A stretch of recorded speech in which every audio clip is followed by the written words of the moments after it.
about to hear one of my all-time favorite podcast conversations. My guest and I touched on rock bottom, connecting to nature, having a healthy outlet, the brain and heart connection, routine, action, and tracking, and monitoring consumption. Great topics, and we touched on a lot more than that. So if you enjoy, all I ask is for you to drop a rating and to share the podcast with a friend. Takes 5 seconds. I appreciate you. And for anyone new, I do 3 styles of episodes. This podcast is me aiming to positively influence as many lives as I possibly can. So the first style of episode is a conversation with another like-minded individual. It's not an interview. It's a conversation.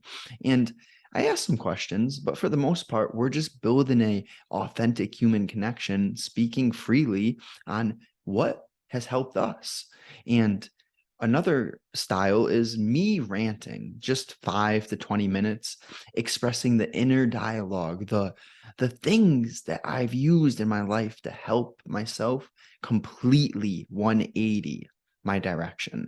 And once I get some questions, you could send questions into askjustin@myyahoo.com. I'll address those questions in podcast episodes and threads. So enjoy the conversation. I appreciate you. Let's go. Well, I was depressed and traumatized from the things that happened in my childhood. Basically, what happened is my father killed himself, and I went into, like, when I was 12 years old, and I went into some kind of a depression spiral. I was avoiding emotions, and I was just bottling them down. And this happened for like 12 years, and it bottled up, and just all kind of bad things happen, mental illness, blah blah blah. And then after 12 years, a really bad thing in college happened that crushed me, and I had to pay a lot of money because of my big failure, and just everything came together, just my life, my addictions, failure at college, and everything, and it hit me like a baseball bat, if that makes sense. And then I fell into and I saw the truth, and I fell in, and when that happened, I accepted that I'm depressed and everything like that, and I accepted what is happening with my life. And on that journey, uh, well, on that journey, I found out my true cause and what I want to do with my life. And on that journey, I found out a connection with the higher self. I am absolutely a bit speechless with what you've had to go through. But the saying that God gives the largest demons the toughest challenges to the strongest people, I think that is very true in your experience. And I'm curious, what was the process of beginning to accept that you were damaged, that you had internal issues? How did you begin to accept that and start to make correct decisions to get yourself out of this negativity? Well, to be honest, I I don't remember the process, but some awareness happened. I don't know. I don't know how did it start, but I saw just how bad my life is, and then I started actually, you know what? It started a few years before. The self-improvement journey started a few years before the crash happened. I found out that okay, I don't know, in my Croatian language, I didn't know how to express my thoughts. So then I was thinking, okay, I'm stupid, and I don't know how to express my thoughts. Okay, let's start reading books. And then I started with reading books. Hmm. How did I realize I'm stupid? How did I realize I need to improve? Is I don't know. I honestly don't know where that awareness started, but I think it's something that people are born with. Many people more than others, if that makes sense.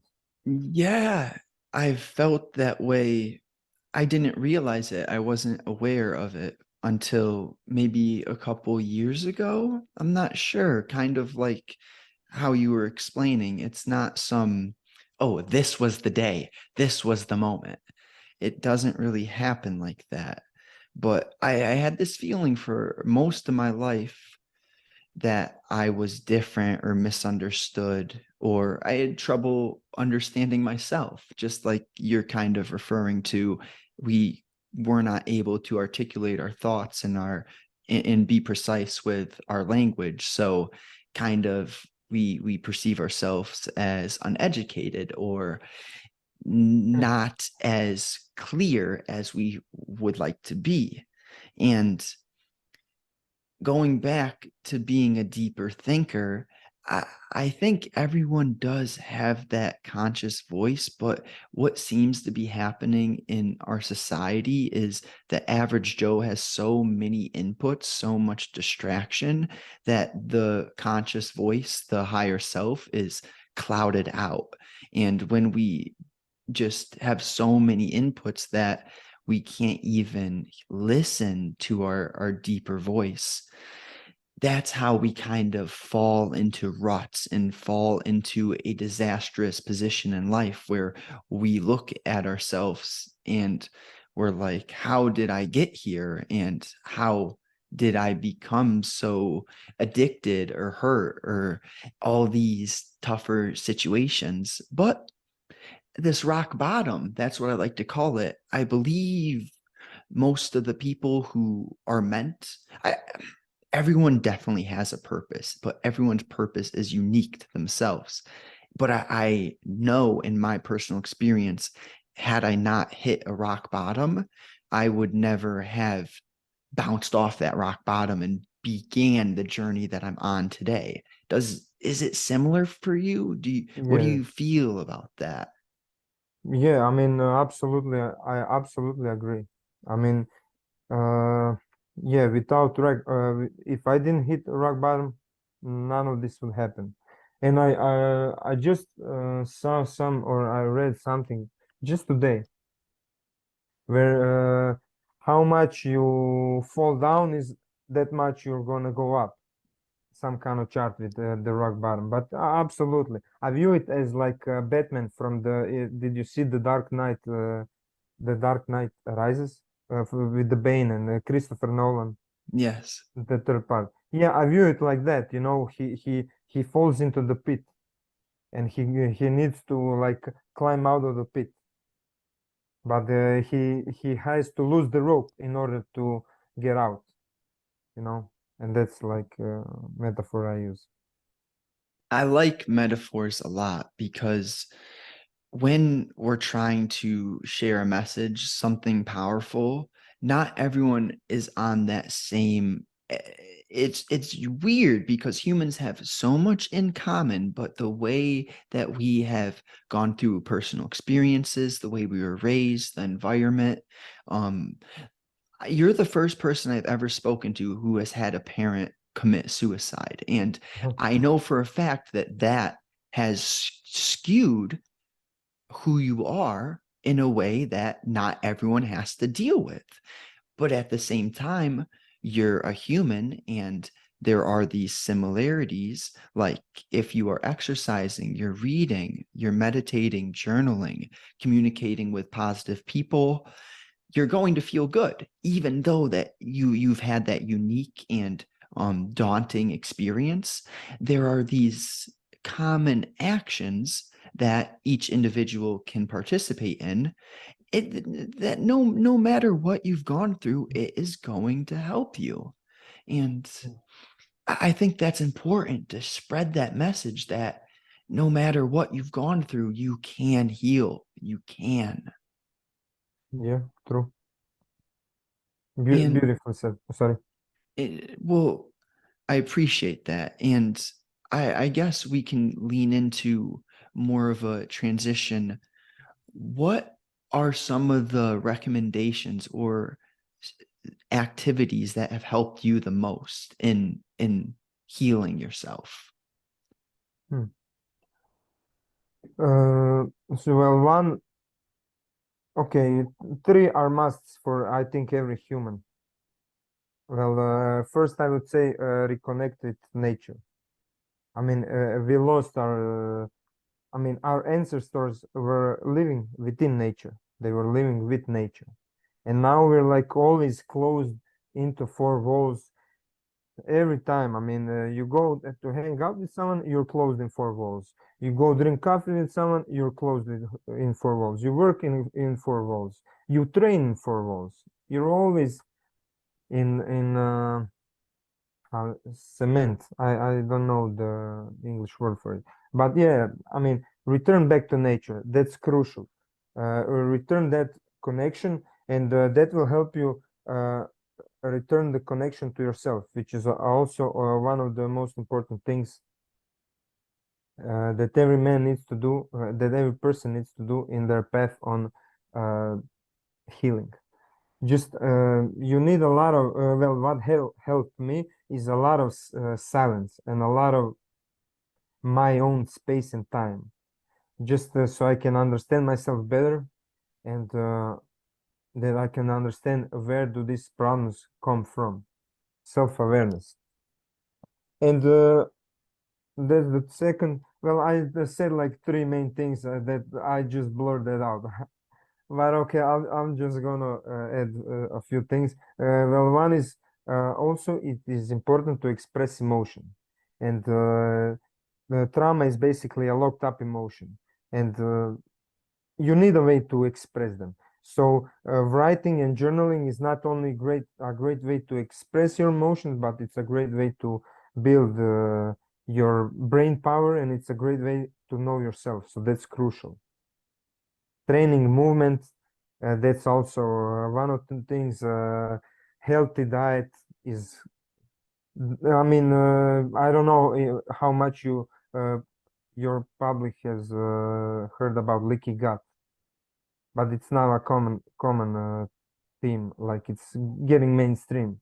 Basically what happens is your gut, if you eat bad food, your brain is bad, because your gut is connected to your brain, and I don't know, micro things in your gut, uh, if you put bad stuff in it, they're gonna be bad, and that's gonna affect your brain basically. So you need clean diet.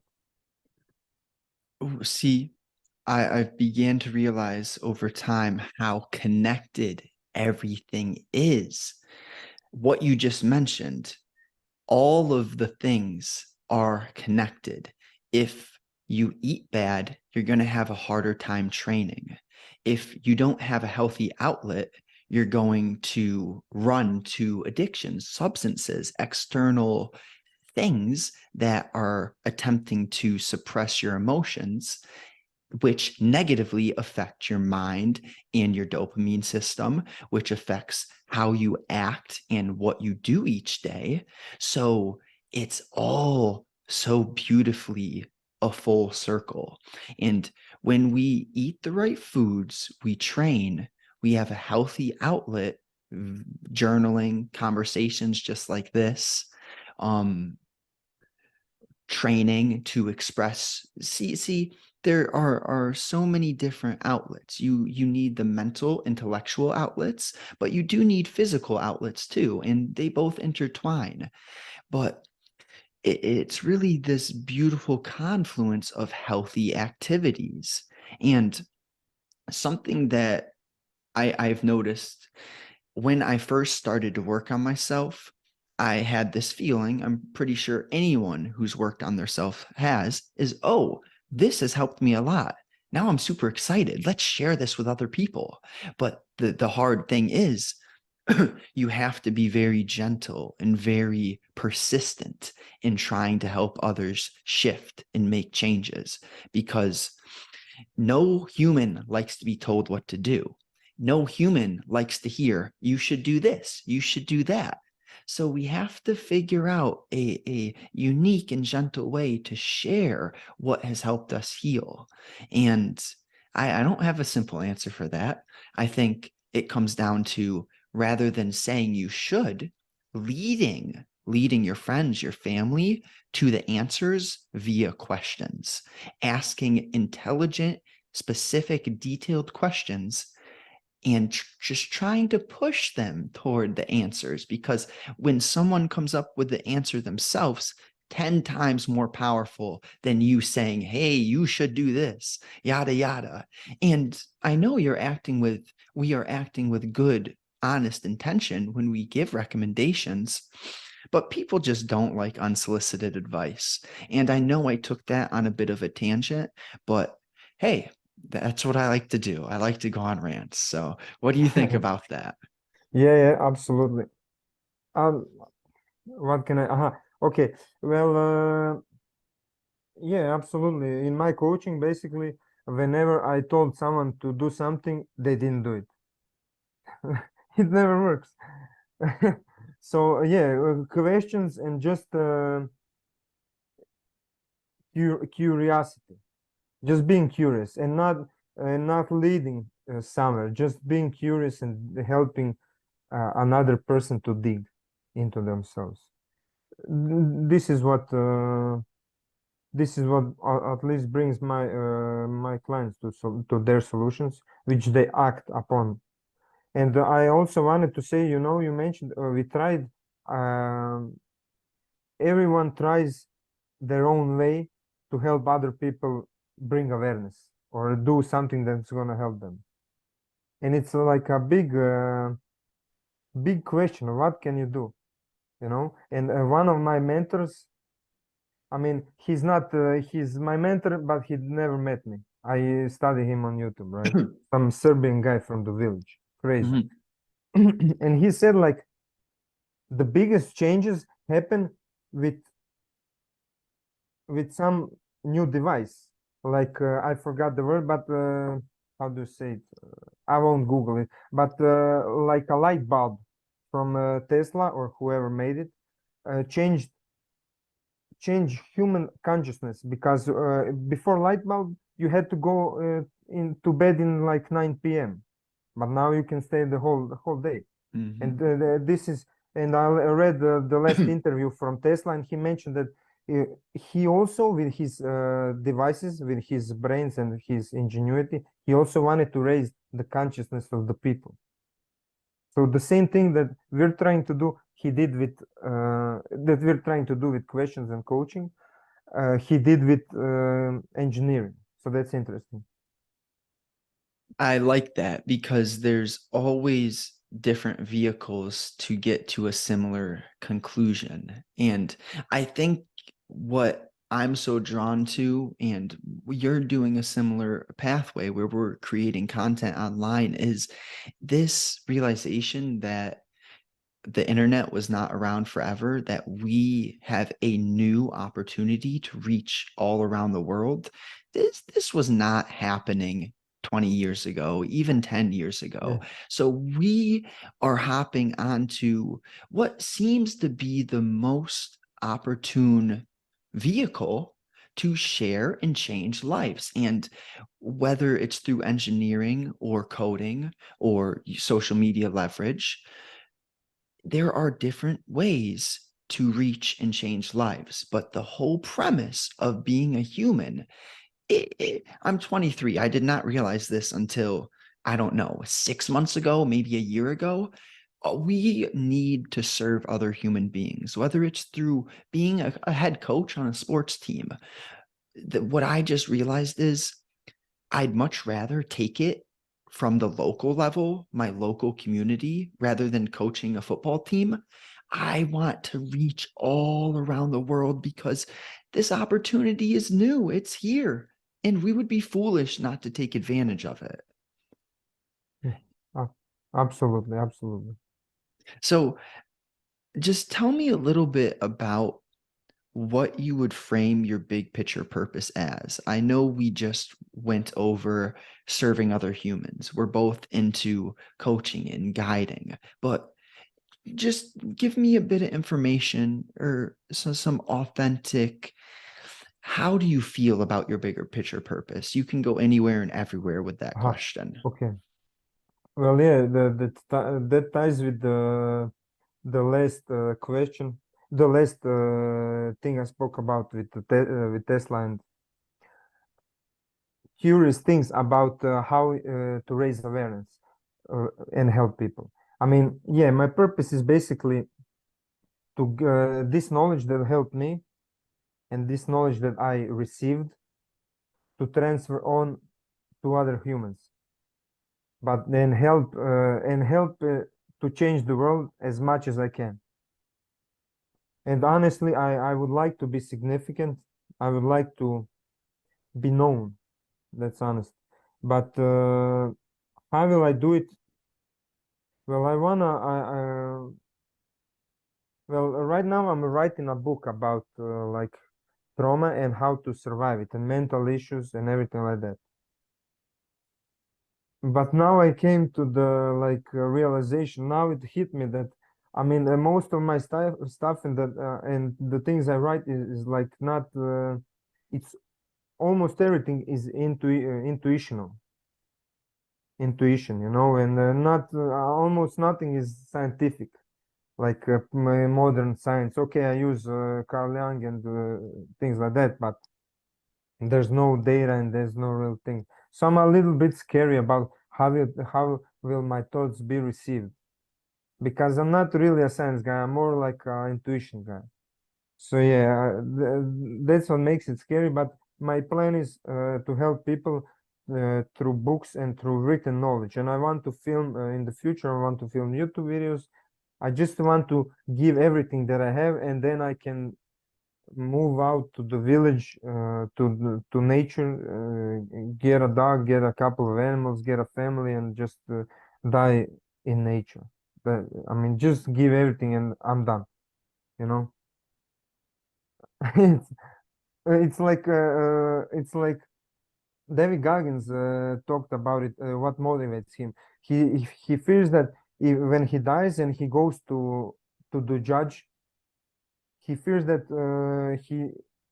I mean, he told him that he didn't accomplish the things he needed to be, and that's what one of my fears as well. Is just to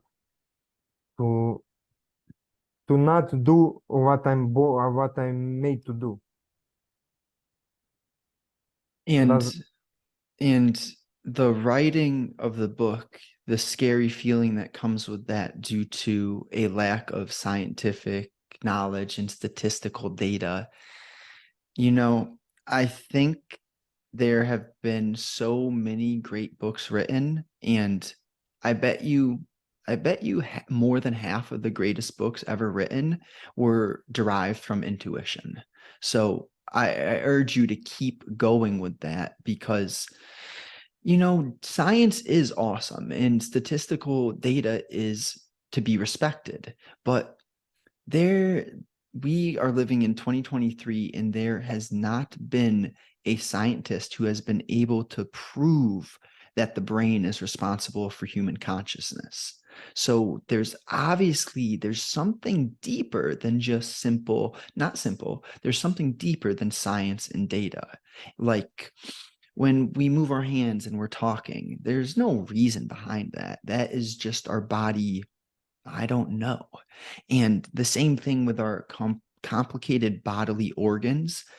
Think about this, like our creator, whoever crafted up humans, the universe, had to be so articulate, so brilliant to make this complex human being. Like we are not just our brains. What operates, what we're moving with is this whole spinal cord system. And we just are so infinitely complicated that I rock with intuition. I'm a huge fan of trusting your gut and listening to the unseen type of things because but at the same time, I also do not think it's healthy to stray to any extreme. If you go too far into just intuition and you lose the physical touch with reality, That's not good. And same with the vice versa. If you're all science, no higher self, no belief in a bigger picture vision, no belief in a God, that's not healthy either. So it's this tight balancing rope that we really have to learn with personal experience and observation. But I love the point you made about your purpose really comes down to anticipating how you're going to feel at the end of your life. That has been so instrumental for me. And I'm glad we're both feeling in tune with David Goggins because I love David Goggins. And I know it's not just me and you because that is one of those drivers for powerful humans, successful humans. Sure, I want to be known as well, but I'm not doing this for fame. I'm doing this because I don't want to regret. I don't want to know I had something to share when I'm 70 and 80 and then come to that realization that I never let the sun, the light inside of me out. And it's very important for us to push through those fears. You mentioned having that scary feeling about how people will receive your book. Well, sometimes we do have to bet on ourselves. And I think it's very important to just bet on yourself. And that goes into trusting your intuition too. Beautiful, man. You're really know how to put things into words. I appreciate that. With, That's a great compliment. Thank you. yeah, with 23 years young, awesome, man. And yeah, as you said, uh, yeah, I'm betting on myself, and just but what I wanted to go back earlier, the thing that you mentioned between intuition and yeah, you cannot go too much into intuition, and you cannot go too much into scientific. It's like brain and heart. I see it as a brain and heart. You have to be the master of both in order to be like us. In order to achieve, I mean, control over yourself or self mastery. Because if you're into too much into intuition, you lack borders. You lack substance is the maybe is the right word. Maybe it's wrong, but you're ungrounded. You float in unknownness, and you need to ground yourself with some sort of, well, physicality, or I mean that's the difference between like mental with brain and heart. Uh, how I see it. And if you're too much into the brain, you disconnect the emotions. You disconnect the wonder of the world, and probably you disconnect the fire that you have. But okay, this is my two piece. It's a good two piece. And the physical, I spoke about this in a video recently. If you get too far into spirituality before getting your bills paid, before having a career or at least a job that's keeping the food on the table, you're in for a bad time. And that's why we do need this balance. You want to have these physical routines like journaling and waking up at the same time, going to bed at the same time, getting sunlight in the morning, not Yeah. being on screens all day. The big one of just getting out in nature, being connected, even if we're wearing shoes. Like in the summer, I'm barefoot like all Oh, the time. As much I can possibly be, I'm barefoot, grounded on the earth. But in the winter, in the colder seasons, I don't get that. And that's okay. So we at least have to do what we can. That's a huge thing we should talk about because I struggle with this and I know a lot of other people have gone through a similar struggle is the need, the want for perfection, and kind of taking a step back and recognizing, okay, I made a small improvement there. Sure, I stumbled right there. I recognize it. I'm not going to do that again. Maybe I look myself in the mirror and say it multiple times, what I'm not going to do again, looking myself in the eyes, speaking it verbally, getting the words out loud. When you speak words out loud, so much more powerful than just thinking thoughts in your head. And so just give me a little bit about how you would advise people to not focus on perfection, but to appreciate the growth that they're making. Good question. Well, basically, there's a few things I do, and one of the habits that I do when that thing happens, when you chase perfection and you fail, which happens to us all, is look back at I have data and everything. I track everything, and then look back at where you came from. Just look back at your improvements. Look back 2 years ago if you have that data. Look back where you started and where you are now, and it will be shocking to you that you're like, what happened to me? I think yesterday or someday. Is that yeah, I felt like that thing happened, I failed and I felt bad, and then I looked back and like, wait a minute, just calm yourself down. Even in your bad days, you're able to do everything that you need. You're able to keep your consistency. And just remember how much I mean, I don't have to go through the books now because it's like I did it so much, it's in my brain now. But I just look back in my former self, and I just then it all becomes like, okay, when I look back, the negative feelings do not that negative feeling does not go away, but I'm able to be calm. I'm able to not hurt myself with the inner dialogue. No, I'm able to stop that inner dialogue. Looking back, also a great thing that helped me a lot is 5 short achievements. Name 5 short achievements before you go to sleep. So every day, even if you had a bad day, name 5 short achievements. So you have to look at that little improvements, which is key. I'm a fan. That is one of the small activities. I love small sub or less than 10-minute activities that really help our moods throughout the day, because even the highest performing individuals, let's say they're very smart, they have the money, they're in great physical shape, those people still have negative moments. But what they've done is they've crafted habits and structures that when they have that awareness, what you mentioned is you notice your inner dialogue and you don't continue to dwell. You've built a mindfulness and awareness where you can catch yourself before you fall into this cycle of negative thinking. And it's just a positive feedback loop. Good things, you get more good things. Negative thinking, more negative thinking.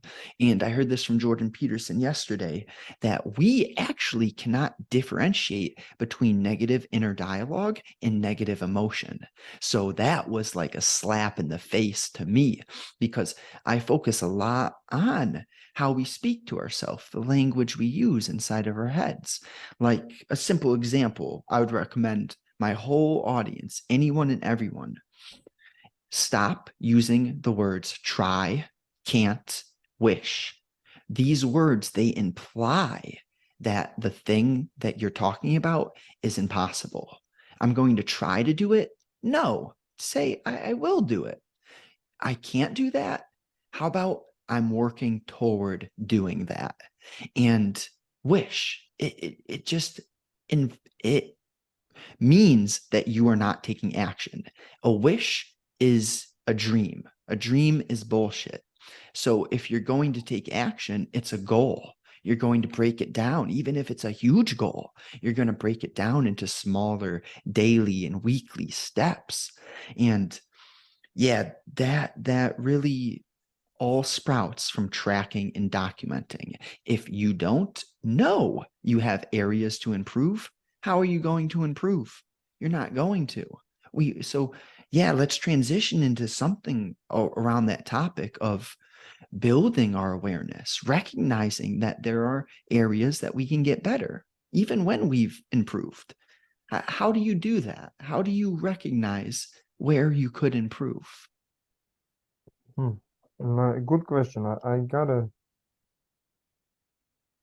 think about it. But well, I have like weekly goals that and I have like,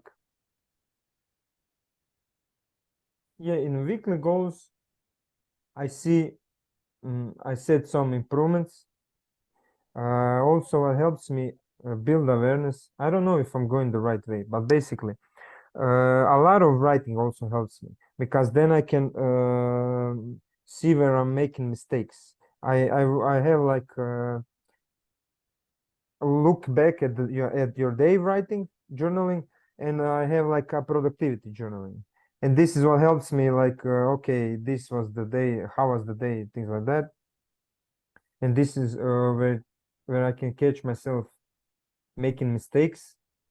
And I have like a whole notebook where I track everything, how much I worked and what things I need to do.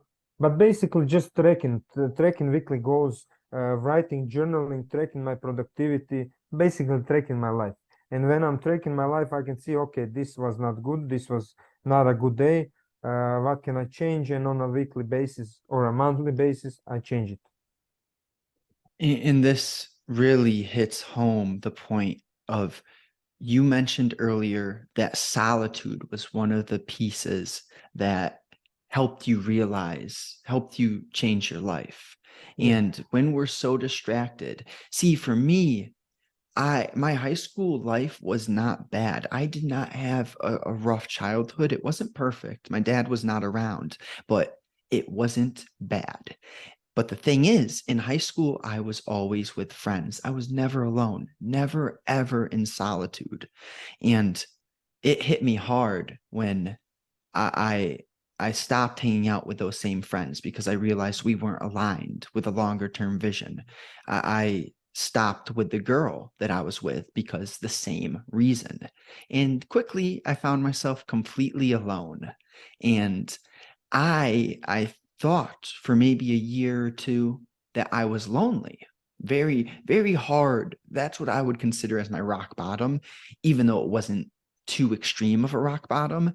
Emotionally, internally, I was suffering. I was at a rock bottom.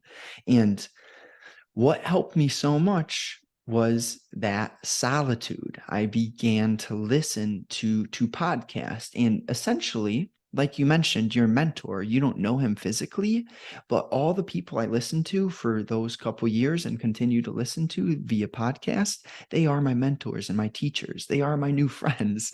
And you know, you need real communication, and that's what Twitter has really done for me, along with other things like the gym. Like, you need physical friends, but you also do not have to know someone physically to build a great relationship. So these podcasts, they've helped me so much. I changed my input from distractions and girl and friends who were not focused on positivity, but more so veering down a slippery slope of substances and addictions and that type of Monday through Friday, life is and then Friday, Saturday, Sunday, we're just numbing ourselves, suppressing our emotions. That's the type of group that I had to get away from. And it caused me a lot of pain separating from them, but so thankful I did. So thankful. But it really comes down to solitude. Solitude is where you find yourself.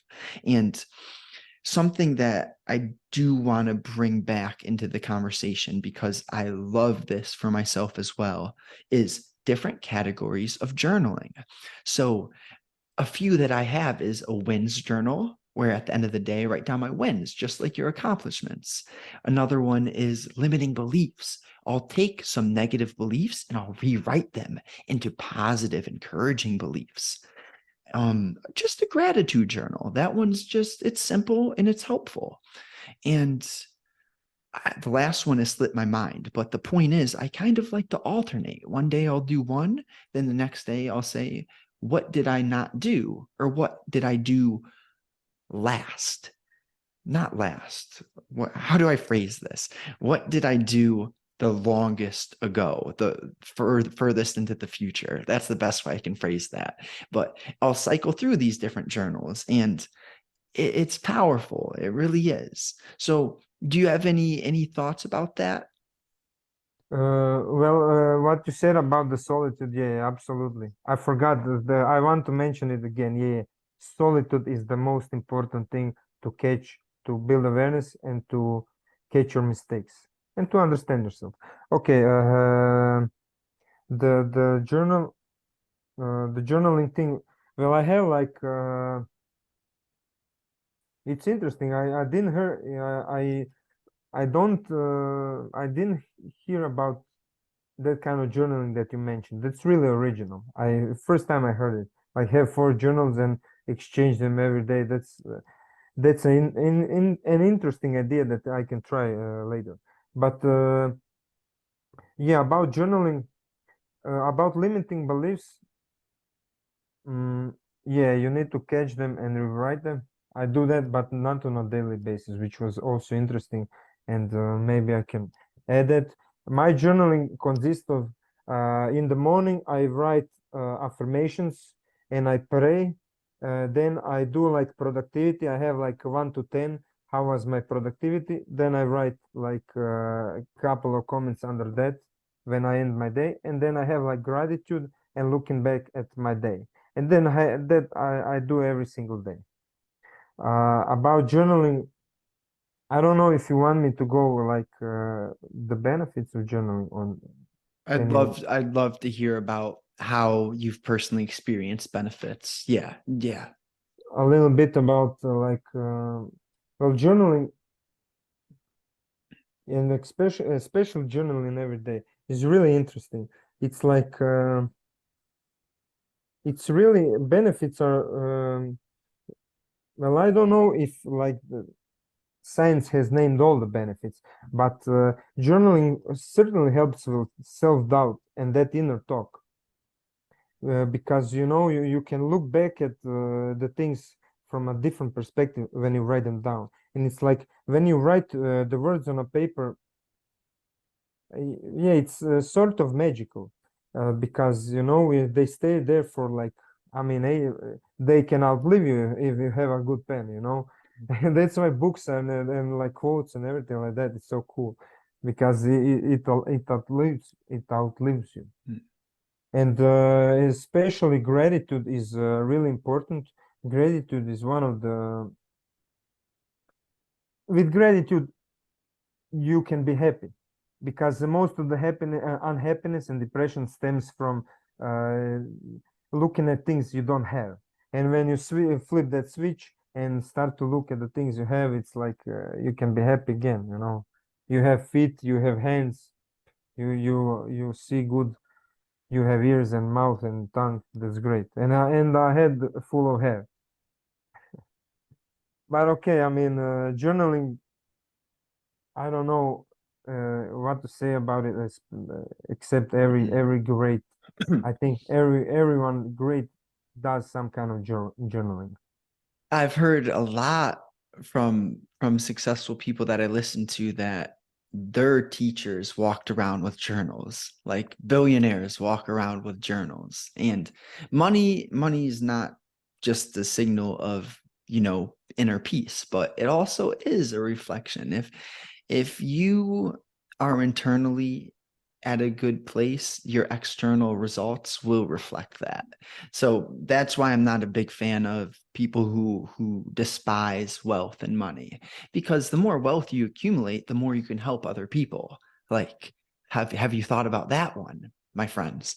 And well, what I wrote down was that we need this balance between routine, action, and tracking, because it's easy to fall into these misconceptions that if you have this super long, extravagant 1 hour, 2 hour morning routine and nighttime routine, that's going to change your life. But the thing is, you do need a routine. You need something to structure your morning and your night with.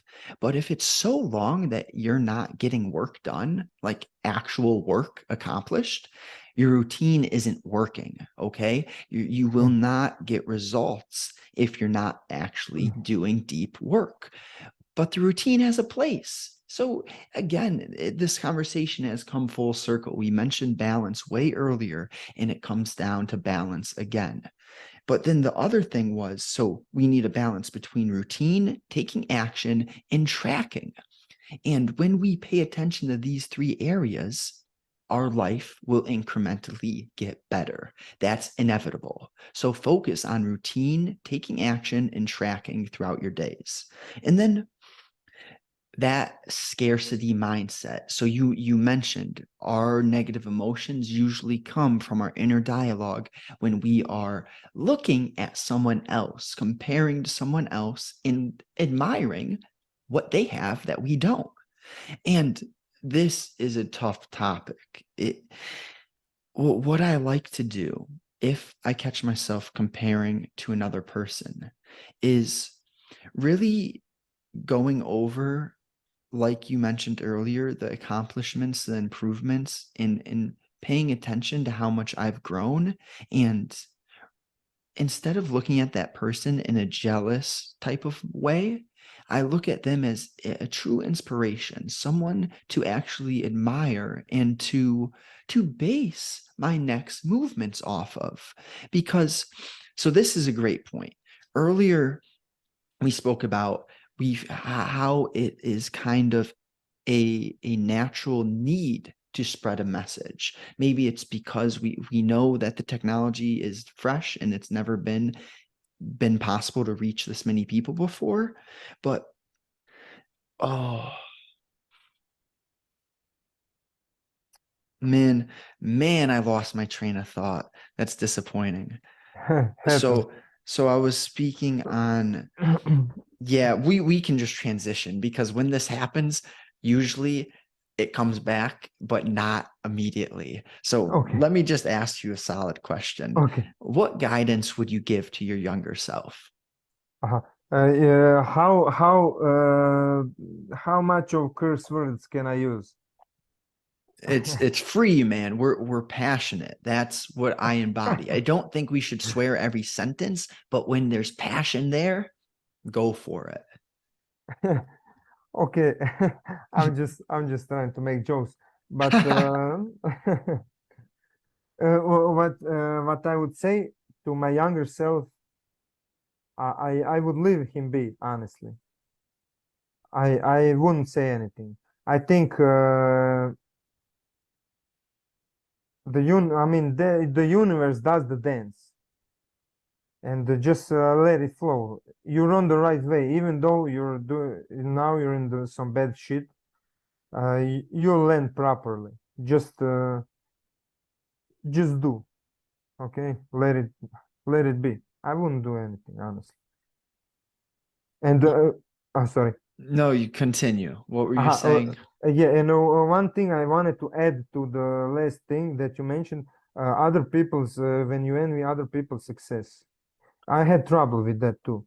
Hmm. It's just, I think it's a limiting belief that when someone else succeeds, that you lose. But it's completely at the opposite. If someone else succeeds, you succeed with him. If someone else eats and gets more to eat, I mean, you get the part. If my friend succeeds, I mean, he will become better and he will help me improve. If my client succeeds, that's my success. I mean, I helped him I helped him succeed. I mean, it gives me confidence in my own skills.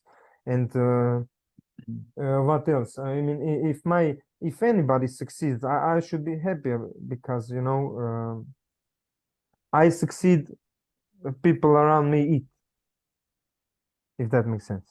Yeah, it does make sense. And I think everyone struggles with this. It is a hard thing. And What's helped me stop being jealous of others is this understanding that, okay, Justin, you need to realize that jealousy doesn't hurt that person. It's only hurting you. It's hurting your internal state. And you are sending a message to the universe by hating or being jealous of others' success, that you don't like success, that you don't like winning. And instead, the better thing to do, even if it's someone you're jealous of or someone that you have resentment toward, because I had resentment toward my high school girlfriend. We both made mistakes and we both went through a lot of learning processes. But just like you said, I wouldn't redo any of it because I needed that pain. I needed to go through those situations. But eventually, after a little bit of healing myself, I was able to stop the grudge, the resentment I had towards her. I don't want her back in my life, not at all. But I wish nothing but goodness upon her. And that's because the resentment, it's not because I'm some holy person. It's because I realized the grudge, the resentment was hurting me. So when I realized that, I said, well, I don't have to love that person, but I shouldn't be negative toward them either. I shouldn't have these terrible thoughts because of some past that was challenging. We grow, we move on, and we learn from situations. So this is what I remembered what I lost my train earlier. I wrote it down. So I wanted to mention that we have this opportunity that was never there before. So there's been books have been written for so long, but the videos on the internet for free give us the potential to become the most intelligent generation ever, because people never had access to the wisdom that we have access to at the touch of our fingertips for free. And I think that is why we're so inclined to share a message, because we know we have these teachers, we have so much wisdom, and it's our job to distill it for future generations. Maybe other people feel that way. That was kind of just a thought I had, but it makes sense to me. Yeah, it makes sense completely. And I didn't think about it until now, but yeah, it felt like it really solid observation. Mm. And so this we can end off with this last question. What would you recommend that people don't do? I know it's broad. Just give me whatever you think. Uh, don't do. Well, I would say stop taking so much information. There's a lot of information outside, and there's like overloading your brain, and you need the wisdom is inside you already. And when you have too much shit going on, you can't reach that wisdom, as you just said. And before, so don't, when you're outside, don't listen to music. Be without earphones. Don't stop listening so much to music. Stop watching so much movies, TV shows. It's like you live in a virtual reality that you don't live in truth. You don't live in reality. And control the consumptions of social media. It's frying your brain. The thing you need, the thing that helped me is I banned everything, and I have like YouTube on TV, but it's so an ugly interface that I can't really watch it for long. So that's how I control it. And then when I turn it on, bam, I land on some good video like Alex Hormozy or someone like that, and then I learn. Then I learn a lot, and then I can take action on it. When you take too much information, you don't take action. Mm. So cut the amount of information so you can take action. On the action is what matters. Yeah. Beautiful. Like, I wanted to end with something practical. I always like to get quite deep and then end with some practical guidance. And that is great advice for individuals. And I would say just be intentional with your time. So we all have 24 hours in a day, and we're not suggesting that you don't consume information. What we're saying is that maybe in your 24-hour day, you spend an hour or two or three consuming educational, high quality content, maybe on psychology or entrepreneurship or building the brand, whatever you want. I would suggest maybe an hour of intellectual education and an hour of practical business, physical education. That is a nice way to make sure you're not going too deep into the spirituality or too deep into the materialism, because we need a balance. And just that point of sometimes you need to turn off the screens. You really should not be looking at these screens for more than 3 or 4 hours a day. Like, and that is on the higher end. I just say that because a lot of business, a lot of the powerful spiritual message is spread via screens. So we need to learn how to balance these things. That's where I'll end off. We need to learn how to balance life. Your financials, your physical, your intellectual. Yeah, you need balance. So if you want to send them anywhere, where do we want to send people? You mean like, well, I have a Twitter account. Yes. Tell them your Twitter account. Okay, like you can find me on @Theodor Zrinsky. I post, yes. And I'll link that in the description because that's a unique name. So I Thank you. can't spell it. Yeah, it's a Slavic name. I well, I chose it myself. It's not my real name, but it's another topic. But it's like 10 reasons for it, and it's like, yeah, find me on Theodor Zurinsky, and that's like, when David Goggins uses his Goggins when he needs the alternative, Yeah. you know.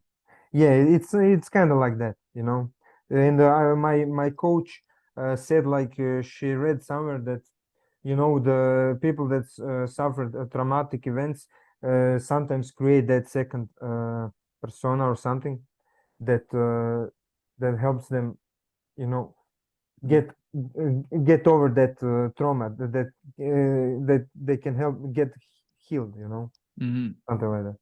But okay, you can find me on Theodor Zrinsky. I will write why my name is Theodor Zrinsky in the future, because a lot of people around me, my friends and everybody, are weirded out. Well, I think it's cool. Once we get to a certain point in life, our opinion of self, that's what matters the most. And see, I have not changed my name, but you know what? My old self is dead. He's dead, completely gone. So I agree with that point that you've made. And thank you. I had a blast speaking with you, and I'm wishing you a great day, man. Thank you, Justin, and thanks for the kind words and for the podcast. I really had a lovely talk, and I think anybody who's listening to this is using their time properly. I mean, maybe I sound too nice, or that I want to get in someone's asshole, but I mean, the things that I heard about how you phrase some things and how you convert some things and put into words are like, yeah, next level. And I think I think this is really valuable. Good job, man. Humbling me. Thank you. It absolutely means the world to receive that type of completely authentic compliment, because, sometimes you can just see through a fake compliment, and I feel your appreciation. And you did a great job too, man. Like, we can't we this is the power of the internet. We come together completely across the world, and we can have a strong connection and share a strong message. So let's go. Let's keep spreading the Yeah. message, and we'll leave off there. Thank you, man. I appreciate your time. Yeah, thank you, Justin. Had a lovely time. Let's continue.